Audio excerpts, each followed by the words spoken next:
నూతనంగా రాష్ట్రం ఏర్పడిన తర్వాత రెండవ సార్వత్రిక ఎన్నికలు 2014-2019 రెండవ సార్వత్రిక ఎన్నికలు. ఈ ఎన్నికలకు సంబంధించినటువంటి వైఎస్ఆర్ కాంగ్రెస్ పార్టీ ఎన్నికల మేనిఫెస్టో ఎన్నికల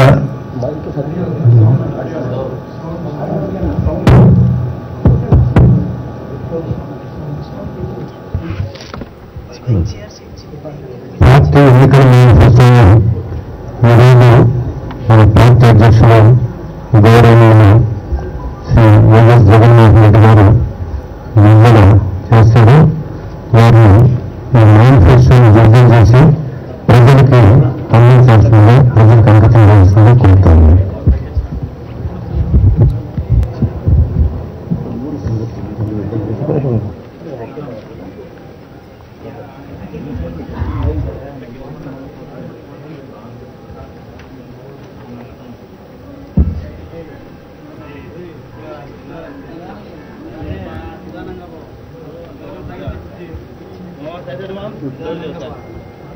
ఈరోజు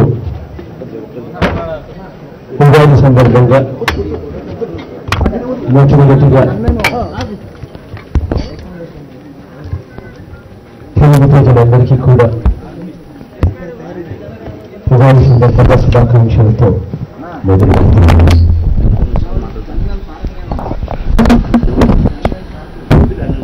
ఈరోజు మన మేనిఫెస్టో విడుదల చేసే కార్యక్రమం కూడా ఈ శుభదినంలో జరగడం చాలా సంతోషకరం. రాష్ట్రంలో ఒక కొత్త యుగానికి, ఒక కొత్త అధ్యాయానికి నాంది పలుకుతామని ఈరోజు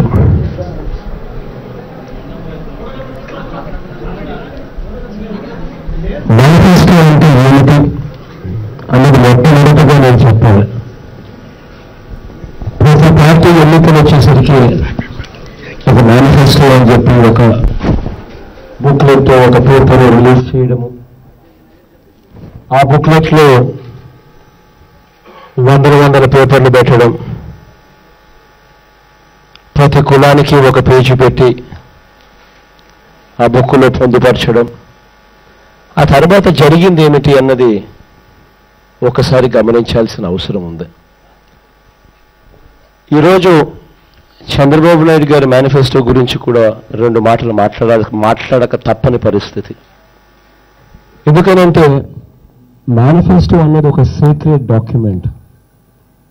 ప్రతి పార్టీకి కూడా ఫలానిది మేము చేస్తాము అని చెప్పి ప్రజల చేత ఓట్లు వేయించుకోకముందు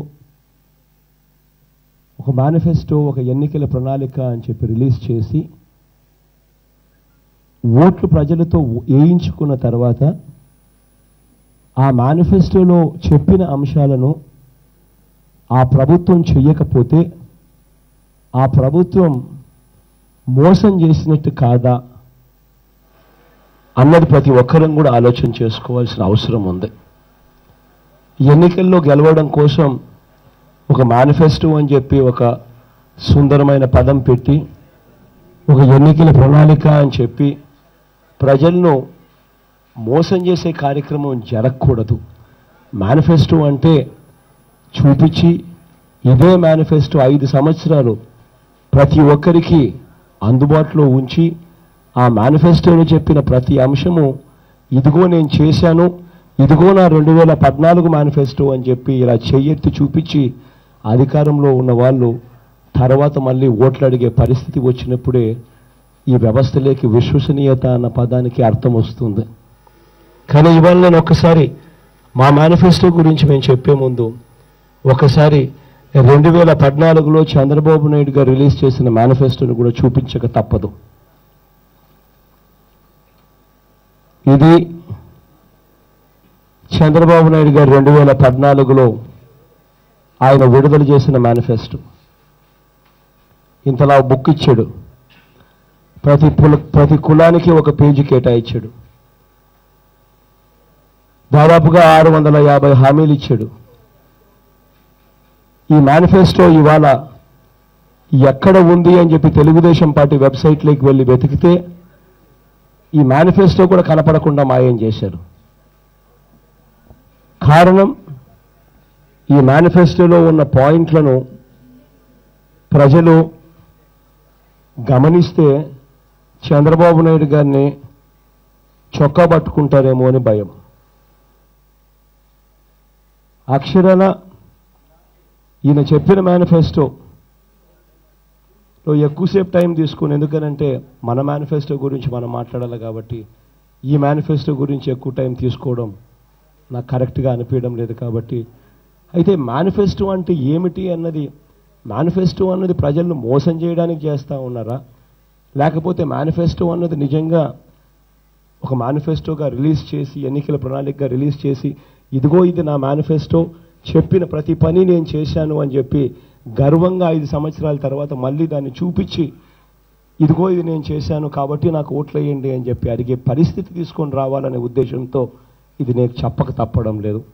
చంద్రబాబు నాయుడు గారు ఇచ్చిన ఎన్నికల వాగ్దానాలు, వ్యవసాయ రుణాలు పూర్తిగా మాఫీ, 5,000 కోట్లతో ధరల స్థిరీకరణ నిధి, డ్వాక్రా రుణాలు పూర్తిగా మాఫీ, బెల్ట్ షాపుల రద్దు, మహిళలకు భద్రత, ప్రత్యేక పోలీస్ వ్యవస్థ, మహిళలు సెల్ ఫోన్ ద్వారా 5 నిమిషాల్లో సహాయం అందించగల రక్షణ వ్యవస్థ, యువతకు ఉద్యోగము ఉపాధి, 2 ఇవ్వకపోతే 2,000 నిరుద్యోగ భృతి, గుడిసెల్లేని ఆంధ్రప్రదేశ్, పేద పిల్లలకు కేజీ నుంచి పీజీ వరకు ఉచిత విద్య, ఎన్టీఆర్ సుజల పథకం కింద ఇంటింటికి ₹2కే 20 లీటర్ల మినరల్ వాటర్. ఇంకా ఇవన్నీ చదువుకుంటూ పోతే ప్రతి కులానికి కూడా ఎస్సీలుగా చేస్తాము, ఎస్టీలుగా చేస్తాము కాడి నుంచి ప్రతిదీ కూడా కనిపిస్తుంది. చేనేతలకు రుణాల మాఫీ దగ్గర నుంచి మొదలు పెడితే అన్నీ కనిపిస్తాయి. నేను ఒకటే చెప్తా ఉన్నా, ఈ వ్యవస్థలోకి విశ్వసనీయత అన్న పదానికి అర్థం రావాలి.